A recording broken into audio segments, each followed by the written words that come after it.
Hello future doctors. आज हम एक ऐसे अपडेट के बारे में बात करने वाले हैं जो ना सिर्फ यूपी के नीट एस्पिरेंट्स को बल्कि ऑल ओवर इंडिया के मेडिकल काउंसलिंग प्रोसेस को अफेक्ट कर रहा है। जब भी यूपी की स्टेट काउंसलिंग की बात होती है तो एक बहुत ही मेजर नाम सामने आता है, Sharda school of medical sciences and research. जो बच्चे टॉप स्कोरर्स होते हैं या जिन्हें दिल्ली एनसीआर में एडमिशन चाहिए, शारदा उनकी टॉप प्रायोरिटी होता है।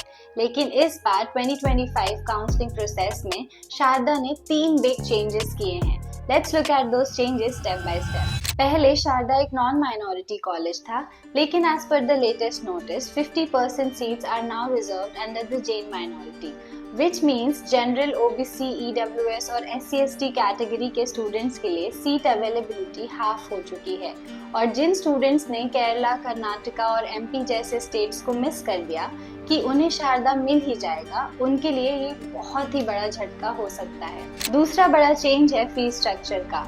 पिछले साल तक MBBS की फीस 15.32 लाख पर ईयर थी, लेकिन नए नोटिस के अकॉर्डिंग नॉन माइनॉरिटी स्टूडेंट्स के लिए ये बढ़कर 19.25 लाख पर ईयर हो गई है और जैन माइनॉरिटी के लिए it's slightly lesser which is 18.5 lakh per year. That's a hike of almost 4 lakhs per year, which means आपको 20 lakhs एक्स्ट्रा पे करने होंगे 5 ईयर कोर्स के लिए। इसका इम्पैक्ट सबसे ज्यादा उन पर पड़ेगा जिन्होंने 15.32 लाख के बेसिस पर प्लानिंग की थी। तीसरा बड़ा चेंज है सिक्योरिटी डिपॉजिट का।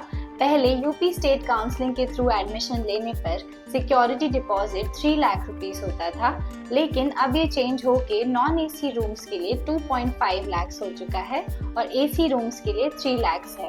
ये एक रिफंडेबल अमाउंट है, लेकिन फिर भी फर्स्ट ईयर में इतना बड़ा अमाउंट देना थोड़ा सा प्रेशर क्रिएट कर देता है। ऐसे अनएक्सपेक्टेड चेंजेस स्टूडेंट्स और पेरेंट्स दोनों को ही स्ट्रेस में डाल रहे हैं और जाहिर सी बात है, काउंसलिंग प्रोसेस स्टार्ट होने के बाद जब आप अपने चॉइसेस फिल कर चुके हैं तब ये चेंजेस आए तो आपको टेंशन होगा ही। तो अब सवाल ये है कि क्या यूपी गवर्नमेंट इन चेंजेस को अपनी ऑफिशियल वेबसाइट पर अपडेट करेगी?